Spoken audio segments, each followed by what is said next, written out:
அனைவருக்கும் இனிய காலை வணக்கம். குளோபல் சக்தியுடன் நீங்கள் இணைந்திருப்பது இலங்கையின் முதல் செய்தி வழங்குகிற நியூஸ் ஃபர்ஸ்டின் காலை நேர பிரதான செய்தி அறிக்கையுடன் கொழும்பில் அமைந்துள்ள நியூஸ் ஃபர்ஸ்டின் பிரதான கரையத்திலிருந்து உங்களை சந்திக்கும் நான் ஜூடின் சுந்தர். மலர்ந்திருக்கும் இந்த நாள் இனிய நாளாக அமைய அனைவருக்கும் வாழ்த்துக்கள். விரிவான செய்திகளுக்கு செல்லும் முன்னர் முதலில் தலைப்புச் செய்திகள். தமிழக அகதி முகாம்களில் தங்கியுள்ள அகதிகளில் 42 இலங்கை அகதிகள் இன்று தாயகம் திரும்ப உள்ளனர். ராகவ பகுதியில் ரயில் சாரதி ஒருவர் தாக்கப்பட்டமைக்கு எதிர்ப்பு தெரிவித்து ரயில் சாரதிகள் சிலர் இன்று அதிகாலை முதல் பணி பகிஷ்கரிப்பில். ஸ்ரீலங்கா சுதந்திர கட்சியின் பாராளுமன்ற உறுப்பினர்கள் மற்றும் ஜனாதிபதிக்கு இடையில் இன்று விசேட கலந்துரையாடல்.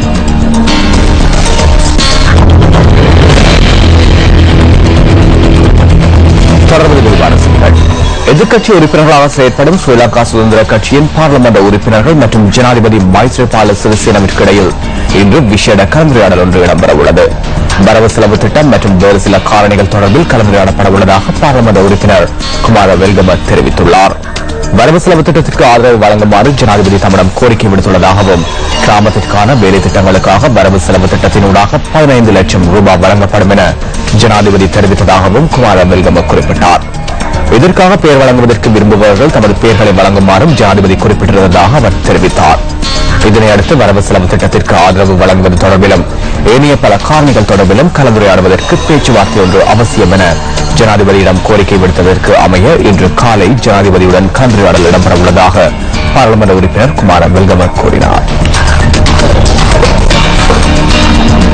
ராகவ பகுதியில் ரயில் சாரதி ஒருவர் தாக்கப்பட்டமைக்கு எதிர்ப்பு தெரிவித்து ரயில் சாரதிகள் சிலர் இன்று அதிகாலை முதல் பணி பகிஷ்கரிப்பில் ஈடுபட்டுள்ளனர்.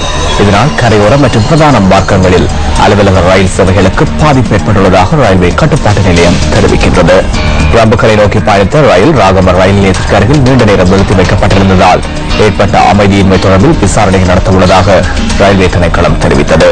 ரயிலை செலுத்துதல் தொடர்பில் வழங்கப்பட்ட அறிவுறுத்தல்களை சாரதி பின்பற்றியுள்ளாரா என்பது தொடர்பில் விசாரணைகளை மேற்கொள்ள உள்ளதாக பிரதி ரயில்வே போக்குவரத்து அதிகாரி ES பல்வதங்கே தெரிவித்துள்ளார்.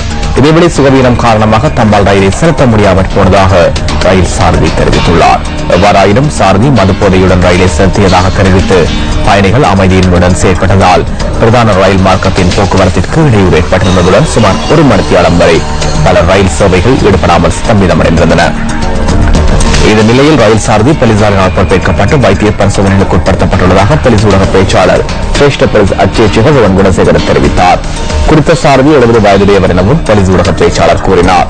சாரதி மதுபோதையுடன் ரயிலை செலுத்தவில்லை என்பதை மருத்துவ பரிசோதனைகள் மூலம் தெரிய வந்துள்ளதாக போலீஸ் ஊடக பிரிவு சுட்டிக்காட்டியுள்ளது.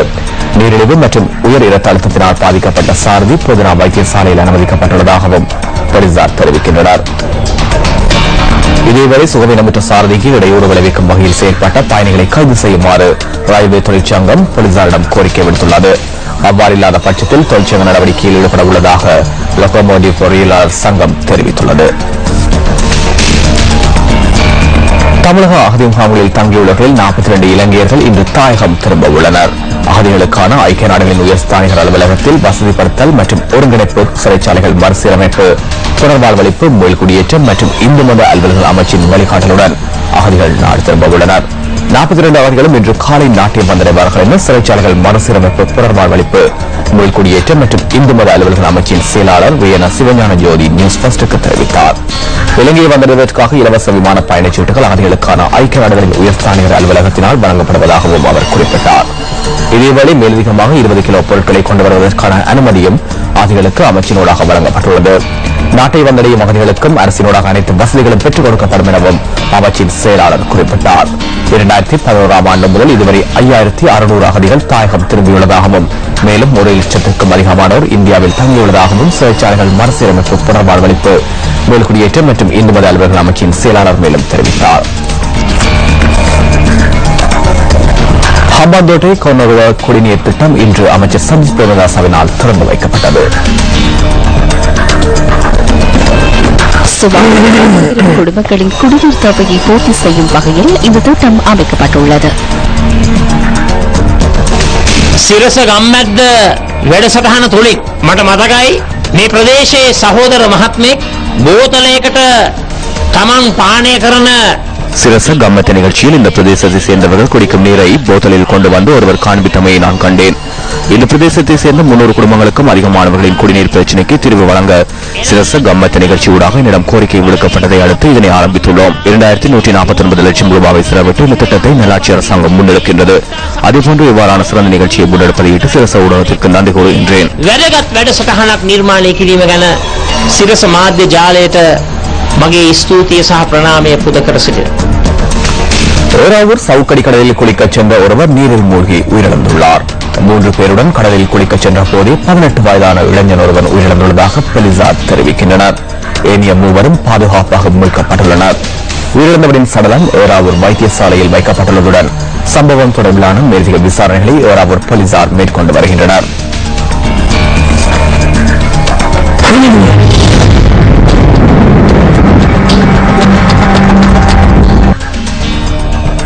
வானிலை தொடர்பான தகவலை அறிந்து கொள்வதற்காக வளிமண்டலவியல் திணைக்களத்தின் வானிலை அதிகாரி முகமது சாலிஹினுடன் தொடர்பினை ஏற்படுத்தியுள்ளோம்.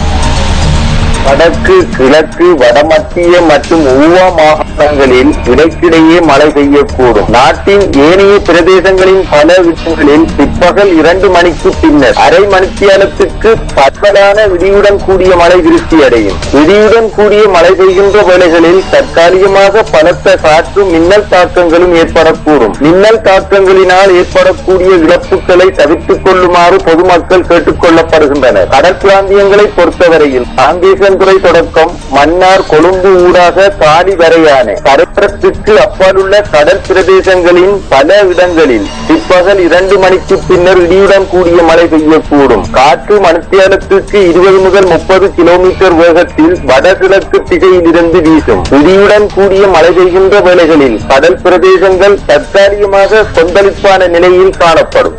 அந்த நியூஸ் பஸ்டின் இன்றைய தினத்திற்கான காலை நேர பிரதான செய்தி அறிக்கை நிறைவடைகின்றது. நியூஸ் பஸ்டின் மதிய நேர பிரதான செய்தி அறிக்கையை 1 மணிக்கு மணித்தியால செய்திகளை 10:25 மற்றும் 11:25 இருக்கும் என பாருங்கள். வணக்கம். Hotline 0114-896-896 www.newsfirst.lk. Feedback at newsfirst.lk.